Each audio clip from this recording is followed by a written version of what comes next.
स्वागत है आप सभी का हमारे channel SF institute government exam channel पर। मेरा नाम है कीर्ति राघव और इस वीडियो में हम बात करने वाले हैं एसएससी सीजीएल पीडब्ल्यूडी कैंडिडेट्स से रिलेटेड।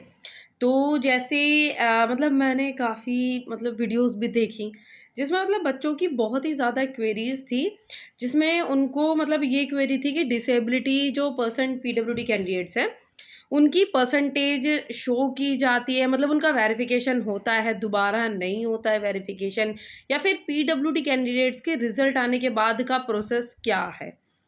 तो और उसमें मैंने ये भी चीज़ें देखी कि एग्जैक्ट सॉल्यूशन मुझे कहीं नहीं मिला। ज़्यादातर मैं यही चीज़ें बताऊंगी बिकॉज एग्जैक्ट सॉल्यूशन मैंने देखा नहीं कि कहीं पर एकदम पूरे परफेक्टली तरीके से एग्जैक्ट सॉल्यूशन कहीं दे रखा हो, या फिर काफ़ी चीज़ें ढूंढनी पड़ी, उसके बाद कुछ चीज़ें निकल कर आई हैं सामने। तो जैसे कि प्रोसेस में थोड़ा सा आपको बता देती हूँ कि क्या प्रोसेस है। जैसे एसएससी सीजीएल के जो बच्चे होते हैं, बाकी एसएससी का बाकी और भी एग्ज़ाम है, उनका भी शायद ऐसे हो सकता है। बाकी डिटेल में अभी बाकी चीज़ों के बारे में मैं आपको नहीं बताऊंगी बिकॉज मैं अभी उन चीज़ों के लिए कंफर्म नहीं हूँ। फिलहाल मैं आपको एसएससी सीजीएल के बारे में बताती हूँ।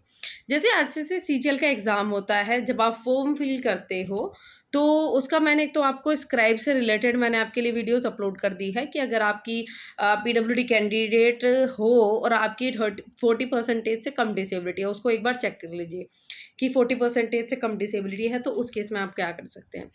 तो उसको एक बार चेक कर लीजिएगा, वीडियो को अभी कुछ ही टाइम पहले अपलोड किया वो वीडियो, उसको ज़रूर चेक कीजिएगा।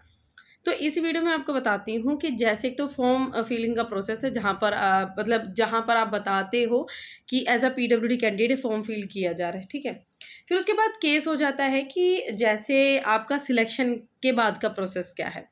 जैसे आपने एग्ज़ाम दिया, उसके बाद एज लाइक सिलेक्शन हुआ, सिलेक्शन के बाद का प्रोसेस क्या है तो थोड़ा सा ही बताती हूँ।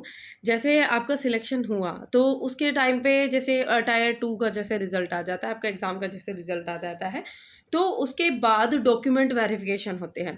डॉक्यूमेंट वेरिफ़िकेशन करवाया जाता है, जो कि एसएससी के द्वारा ही, जो एसएससी हैं उन्हीं के द्वारा डॉक्यूमेंट वेरिफ़िकेशन करवाया जाता है। जिसमें आपके डॉक्यूमेंट्स को वेरीफ़ाई किया जाता है कि जो आपने डॉक्यूमेंट सबमिट किए हैं एज़ लाइक पीडब्ल्यूडी कैंडिडेट हो, डिसेबल पर्सन हो, तो उसके द्वारा जो सर्टिफ़िकेट अपलोड किया गया है वो सर्टिफिकेट सही है नहीं सही है। तो जब आपको डॉक्यूमेंट वेरिफिकेशन का टाइम होता है, उसकी वीडियो अभी एक अलग से अपलोड करूंगी जिसमें कौन कौन से डॉक्यूमेंट आपको लेके जाने पड़ते हैं डॉक्यूमेंट वेरिफिकेशन के टाइम पे, जो मोस्ट इंपॉर्टेंट डॉक्यूमेंट्स है जिनको वेरिफिकेशन किया जाता है, अदरवाइज रिजेक्शन के चांसेस हो जाते हैं। तो एक ऐसे ही कैंडिडेट था। तो उसमें क्या था कि जैसे कि पीडब्ल्यूडी सर्टिफिकेट होता है, टेम्पररी सर्टिफिकेट, तो वो भी अपडेट कराना पड़ता है टाइम टू टाइम, तो अपडेशन की उसकी ज़रूरत रहती है, ठीक है। तो अभी जैसे मैंने आपको बताया कि एग्ज़ाम के बाद जैसे डॉक्यूमेंट वेरिफिकेशन होता है जो कि एसएससी के द्वारा करवाया जाता है। उसके बाद जब डॉक्यूमेंट वेरिफिकेशन हो जाते हैं तो आपकी डिपार्टमेंट आपको दिए जाते हैं कि जो जिस चीज़ के लिए आप एलिजिबल हो, या फिर जो पोस्ट आपने प्रेफरेंस वगैरह फिल की है उसके अकॉर्डिंग आपको पोस्ट जो है वो मिलती है। तो अब मेरे इस लाइन बोलने के बाद में बच्चों का क्वेश्चन है, क्या मेडिकल जो री वेरिफिकेशन नहीं होता? रुकिए, होता है। तो क्या होता है कि जैसे आपने डॉक्यूमेंट वेरिफिकेशन किया तो almost most of the cases इसमें क्या होगा, मे बी लकी कह सकते हैं कि कुछ इस तरीके की डिसेबिलिटीज होती है, फिर कुछ इस तरीके के डिपार्टमेंट्स होते हैं जहाँ पर कुछ फिजिकल रिक्वायरमेंट, जैसे आपने फॉर्म जिस टाइम पे फिल किया होगा उस टाइम पे आपने देखा होगा जब डिसेबल पर्सन जब फॉर्म फिल करते हैं, जैसे आपने देखा होगा लिस्ट में फिजिकल कुछ फंक्शनल रिक्वायरमेंट होती है किसी ना किसी पोस्ट की, है ना। कुछ आपके डिसेबल पर्सन भी अप्लाई जो जो कर सकते हैं, उसका तो कुछ फंक्शनल रिक्वायरमेंट होते हैं कुछ पोस्ट की, डिपार्टमेंट्स की। तो जिन डिपार्टमेंट में आपको भेजा जाता है, जिन डिपार्टमेंट्स में आपको भेजा जाता है, वहाँ पर उनके द्वारा आपको बोला जाता है कि आप अपना मेडिकल वेरिफिकेशन कराइए। उनके द्वारा आपको कुछ हॉस्पिटल्स वगैरह दिए जाते हैं, इस हॉस्पिटल में जाके आप वेरिफिकेशन करा सकते हैं।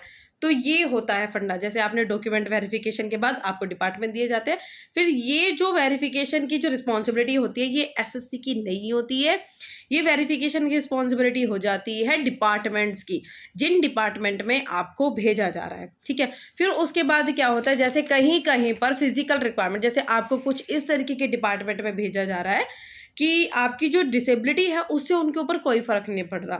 तो वहाँ पे क्या होगा, कुछ ऐसा कोई आपका मेडिकल वेरिफ़िकेशन नहीं होने वाला है, आपके डॉक्यूमेंट्स को वेरिफ़िकेशन वहाँ पे भी किया जाएगा, नॉर्मली सा केस है। फिर आपका फिज़िकल वेरिफ़िकेशन थोड़ा-सा होगा, कुछ एग्ज़ैक्ट मतलब इतना इम्पैक्ट करने इतना ज़्यादा इम्पैक्ट नहीं होगा, ठीक है? क्योंकि एक बार आपके डॉक्यूमेंट्स को वेरीफ़ाई किया जा चुका है, ठीक है? तो ये चीज़ थी। और कुछ इस तरीके के केसेस हो जाते हैं, जैसे मतलब किसी की ऐसी डिसेबिलिटी होती है जैसे शरीर में दिखती नहीं है, कुछ इंटरनली जैसे आई से रिलेटेड हो गई एंड आपके कानों से रिलेटेड हो गई, कुछ इस तरीके की डिसेबिलिटीज़ होती हैं, तो जिनके लिए मेडिकल वेरिफ़िकेशन होता है। अब इस केस में, इस चीज़ में 2 चीज़ें हो सकती हैं, 2 केस हो सकता है। पहला, आपको मेडिकल वेरिफ़िकेशन करने के लिए आपके खुद के डिस्ट्रिक्ट हॉस्पिटल में भेजा जा सकता है, जहाँ पर आपका सर्टिफ़िकेट बना हो, ठीक है? तो ये आपके लिए मोस्ट इम्पोर्टेंट पॉइंट हो जाता है, ये आपके लिए प्लस पॉइंट हो जाता है, क्योंकि जहाँ से आपने डिस्ट्रिक्ट हॉस्पिटल से बनवाया अपना सर्टिफ़िकेट और वहीं से अगर आपका वेरिफ़िकेशन होगा, तो वो डिस्ट्रिक्ट हॉस्पिटल वाले आपके उनके खुद के बनाए हुए सर्टिफ़िकेट को रिजेक्ट तो करेंगे नहीं, इसलिए आपका सिलेक्शन हो जाएगा। एंड दूसरा केस हो सकता है कि आपको जो हॉस्पिटल्स है, जो जहाँ पर आपके डिपार्टमेंट दिए जा रहे हैं, वो डिपार्टमेंट क्या होंगे, आपको खुद से अपनी तरफ से जिस स्टेट में आपको डिपार्टमेंट मिला है, वहाँ से उनके खुद के हॉस्पिटल जो डिपार्टमेंट जो हॉस्पिटल्स होता है, वहाँ पे आपको वेरिफ़िकेशन के लिए भेज देंगे, तो फिर वहाँ पर आपको वेरिफ़िकेशन कराया जा सकता है। अब जैसे मान लीजिए, तो फिर उसमें कुछ भी केस हो सकता है। मान लीजिए आपकी डिसेबिलिटी 40% दी गई है और आपको वहाँ पे वेरिफ़िकेशन कराने के बाद आपकी डिसेबिलिटी 30% हो जाए, तो वहाँ पे कुछ भी केसेस हो सकते हैं आपके साथ में। इसलिए वेरिफ़िकेशन के टाइम पे मतलब ये मतलब फिर इसके लिए अब वही देखो, हम तो कुछ नहीं कर सकते। इसमें बस यही हो सकता है कि आपके जो डॉक्यूमेंट्स या फिर का सर्टिफ़िकेट है, जिनका ओरिजिनल होगा वो बच सकते हैं, और जिनका फ़ेक होगा तो उनको थोड़ा-सा रिस्क की सिचुएशन या रिस्क की कंडीशन उनके साथ में हो सकती है कि भई उनका फ़ेक डॉक्यूमेंट्स है, तो उनको डर लग सकता है। ठीक है? तो ये कुछ इम्पोर्टेंट चीज़ें थी जो मैंने आपको बताया, और ये भी चीज़ मैं आपको बता देती हूँ कि जो एसएससी है, एसएससी कुछ डिपार्टमेंट के कुछ डिपार्टमेंट्स हैं, 1-2 डिपार्टमेंट जैसे आर्मी से रिलेटेड कुछ डिपार्टमेंट हो गए, कुछ इन 1-2 पोस्ट हैं, जिनका वेरिफ़िकेशन पीडब्ल्यूडी कैंडिडेट्स का वेरिफ़िकेशन एसएससी का रहता है। बाकी की रिस्पॉन्सिबिलिटी एसएससी की नहीं है, डिपार्टमेंट मेडिकल वेरिफ़िकेशन कराती है। ओके, ये मैंने आपको प्रोसेस बता दिया है क्या है। एंड एसएससी का यही चीज़ कि मतलब काफ़ी केसेस में आपने देखा होगा कि पूरा मेडिकल वेरिफ़िकेशन होने के बाद में रिज़ल्ट अनाउंस किया जाता है, लेकिन इसमें क्या है, पहले रिज़ल्ट अनाउंस कर दिया गया है, उसके बाद आपका जो वेरिफ़िकेशन होगा डिपार्टमेंट से कराया जाएगा। ओके, तो ये जो चीज़ें थी वो मैंने आपको क्लियर कर दिया। बाकी और भी वीडियोज़ मैं आपके लिए अपलोड कर रही हूँ, जिसमें आपके और भी डाउट्स को क्लियर किया जाएगा। एंड बाकी और अदर गवर्नमेंट एग्ज़ाम से रिलेटेड या फिर हम करियर से अपॉर्च्युनिटीज़, करियर से जुड़ी काफ़ी सारी इन्फॉर्मेशन इस वीडियो में आपको इस चैनल पर आपको देने वाले हैं। इसलिए इसी तरीके की और इन्फॉर्मेशन के लिए हमारे इस चैनल को सब्सक्राइब कीजिए और इस वीडियो को लाइक कीजिए अगर पसंद आई हो तो, और इन्फॉर्मेशन आपको अच्छी लगी हो तो। और कोई डाउट हो एसएससी सीजीएल से रिलेटेड, किसी और गवर्नमेंट वैकेंसी से रिलेटेड या इस वीडियो से भी रिलेटेड, तो आपके लिए कमेंट सेक्शन ओपन है, कमेंट में मेंशन कर सकते हैं कि मुझे ये चीज़ समझ नहीं आई, एक बार थोड़ा-सा और क्लेरिफाई करो, या फिर इस गवर्नमेंट वैकेंसी से अगर तो आप क्वेश्चन दीजिए किसी और गवर्नमेंट वैकेंसी से, तो हम उस क्वेश्चन को सॉल्व करने की कोशिश करेंगे अपनी तरफ से। वीडियो पसंद आई है तो वीडियो को लाइक ज़रूर कीजिए, सपोर्ट कीजिए हमारे चैनल को इसी तरीके की और वीडियोज़ के लिए। ओके।